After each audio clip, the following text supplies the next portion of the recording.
Namaskar. Welcome to another episode of Editorial.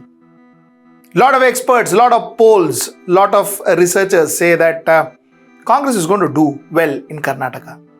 They say that Bharatiya Janata Party may not be able to retain their government in Karnataka. Now, why are people saying this? Is it because of the newfound popularity of Rahul Gandhi? Is it because Bharatiya Janata Party is losing its popularity in the country? Why are people saying this? Let's discuss this in detail. Let's get right into the show. Before I get into the Bharatiya Janata Party part of it, let me talk about why do a lot of people think that Congress will form the government in Karnataka. The first reason that we believe that Congress may form the government in Karnataka is because Bharatiya Janata Party is not doing well in Karnataka. That is the biggest reason why Congress would possibly do well in Karnataka. So it's not because Congress has done something miraculous, it is because Bharatiya Janata Party is really not doing too well in Karnataka. The second reason, of course, like in the entire nation, even in Karnataka, there is a lot of sympathy for Rahul Gandhi. Rahul Gandhi was thrown out of his house, Rahul Gandhi was disqualified from being a member of parliament, and so on and so forth. So there is a lot of sympathy that's going towards Rahul Gandhi. So that's point number 2. Point number 3 is Mallikarjun Kharge from Karnataka is now the new Congress president. And that has worked. That has worked amongst the rank and file of Congress. That has worked among the workers of Congress. And if you see, when you talk to a lot of political experts in Karnataka, they will tell you that this time around, they see a lot of motivated Congress workers on ground. Highly motivated Congress workers on ground. And this credit should also go to D.K. Shivkumar's efforts. What happens is, we see things when it comes very close to the elections. We analyze things when it's very close to the elections. We do not analyze, we do not appreciate work done by people for the last 5 years. That normally doesn't get appreciated. D.K. Shivkumar has been holding the Congress flag high and he's been striving for Congress with all raids and ED, IT and everything. He stood by Congress, he fought for Congress, he worked for Congress. So even D.K. Shivkumar requires a lot of kudos. This is why I think Congress is doing well in Karnataka. Now let's come to the main story. Why is BJP? Why are people saying that BJP could lose Karnataka? The number one reason why people say that BJP could lose Karnataka is because Karnataka has around 14% Lingayat. And Yediyurappa is said to be more popular amongst the Lingayat community. Yediyurappa seems to be a person who is highly respected in the Lingayat community, and Yediyurappa is a person who can garner votes. Ab clear hai? Who can get votes for the party? Bharatiya Janata Party benefits out of Yediyurappa.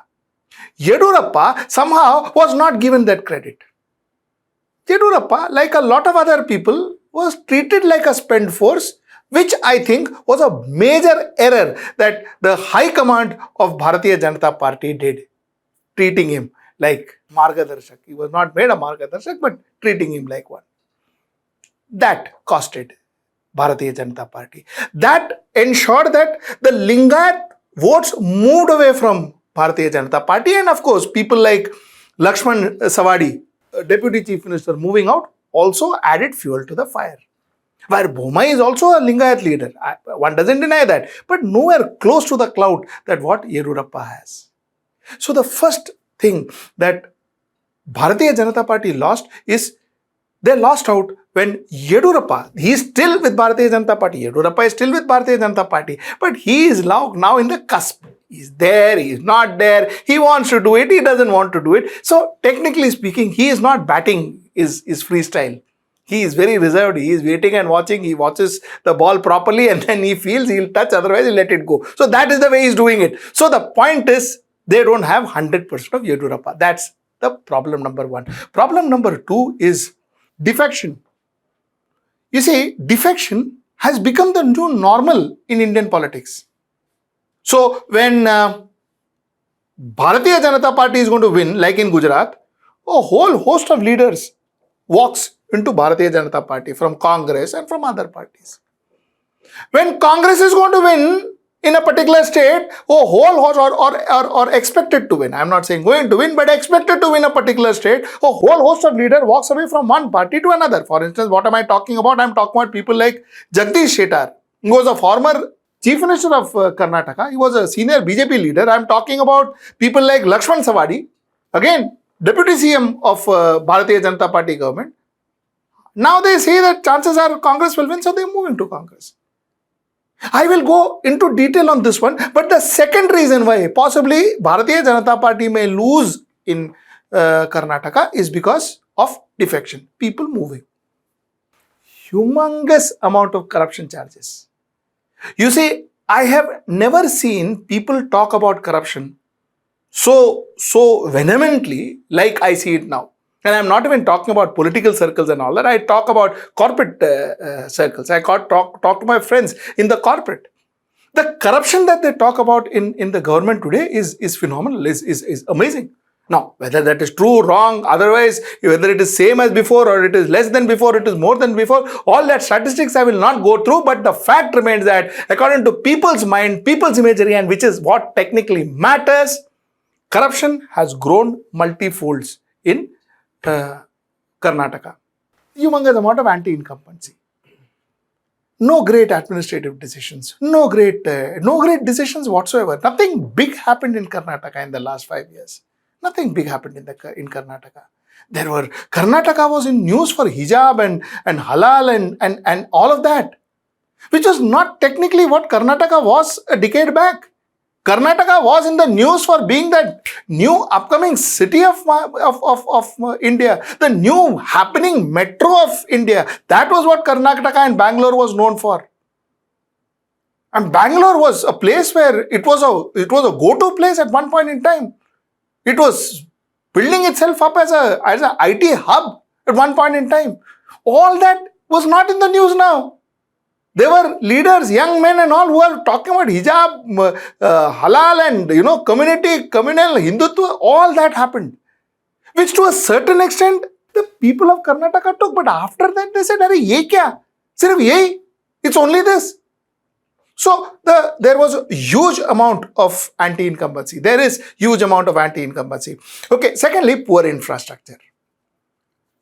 Part of what I told you, nothing substantial. अरे भाई focus ही अगर आपका Hindutva, communalism, remove that from the textbook, add this into the textbook. If your focus is going to be that, where are you going to focus on development? Where are you going to focus on infrastructure? You see, it is very simple. You see, focusing on infrastructure, focusing on development, focusing on economy requires tremendous amount of effort and intelligence and real time to be devoted to that. If you defocus yourself and get into this communalism and all that, what really happens is udhar accountability kidhar hai? There is no accountability for all that. That is easy. So 5 years you can chill, put your legs on the top of the table, sit and continue doing Hindu, Muslim, hijab, halal, masjid, mandir. You can continue doing that. You can keep the people busy. You can keep the channels talking. You can keep the newspaper talking. You can keep the media talking, especially the current media. We are more than happy to take that. Infrastructure and bridges and ports and all, ठीक है, वो सब होते रहता है. Hindu, Muslim, hijab and all is bigger issue. So you can keep them talking. The point is that end of the day, after 5 years, even the citizens wake up and say, "Yeah, हुआ क्या है यार? What happened in 5 years?" And that's the question that's happening with Karnataka. Hua kya hai? Where is the infrastructure? So that's point number 5. So these are the 5 reasons why, to my mind, that Karnataka BJP may find it very difficult to win back Karnataka unless and until some miracle happens. And as always, Modi Shah goes in the last phases and then things change. This time around, to the best of my knowledge, and I could be wrong, to the best of my knowledge, I do not think that's going to happen. I think that this time around, Bharatiya Janata Party will be benched. And if politics has to help a country, community, state, etc., it is very important that politics focuses on ideology. Politics has an objective, which means I have to believe in capitalism, or I have to believe in socialism, or I have to believe in communism, or I have to believe in someism. Some objective, some ideology I need to have. I could believe in Hindutva, for crying out loud, but I have to believe in that then. I have to dedicate my life for that, and I have to ensure that I bring about that ideology to a social forum so that I can help uplift the social forum. Now, you may not agree to another person's ideology, that person may not agree to your ideology, but the intention for both of y'all should be to ensure that the country is uplifted, the community is uplifted, isn't it? So, he may be in a different party, you may be in a different party, but both of you are all politicians, because end of the day, your objective is to ensure that you uplift the country. Now, what is happening currently is that this upliftment part of the country, has been lost. It is lost, and I'm sure all of you all know it, but I'm reiterating it to you to put this into perspective. It is lost because politicians are not working for you, they are working for themselves. And that is a very dangerous trend. We are heading towards doom. That's a very dangerous trend. Savadi joined Congress, Jagadish Shettar joins Congress. Here, Eknath Shinde joins Bharatiya Janata Party or alliance with Bharatiya Janata Party. People jump parties. Mukul Roy, there in TMC, jumped from TMC, which was secular party, to BJP, which is a Hindutva party, which is a right-wing party, which is a communal party. Again, jumped back to TMC because for God knows for what. Then again today wants to jump back to BJP. So what is the ideology? What are you uplifting? Which society are you uplifting? You are uplifting yourself. Every individual politician is now uplifting himself. Look at what is happening with NCP in Maharashtra. It is each to his own. What about the voters? What about the community? Which means you are standing in the line, you are walking out of your house, you are going to facing all those problems. You are going and voting for a particular party because you think that particular party is going to help you and your society and your family. And finally, once he or she gets the vote, he or she does what he wants. Ye kaisa hoga? Acha, now it is not that he or she does what he wants at his own expense or her own expense. He or she is doing it at your expense. The point that I am trying to make here is please ensure that do not vote for turncoats. This will kill our democracy. This will harm our democracy. Our democracy is already being harmed by involving central agencies and others, into political processes and forming and breaking government. We are already facing that. Do not add fuel to the fire by ensuring that such people are voted, no matter which party they belong to. No matter which party they belong to. Whether they belong to Congress and who have jumped to BJP, or they belong to BJP who have jumped to Congress. It doesn't matter. What matters is yours and my life. Stop thinking about our favorite political party. Think about us first, and then we will think about political party, because they only think about them first and then they think about you. So I think it is only wise for us to do the same. This is the point that I wanted to make through my editorial today. And till I see you next time, that is tomorrow at 10. Namaskar.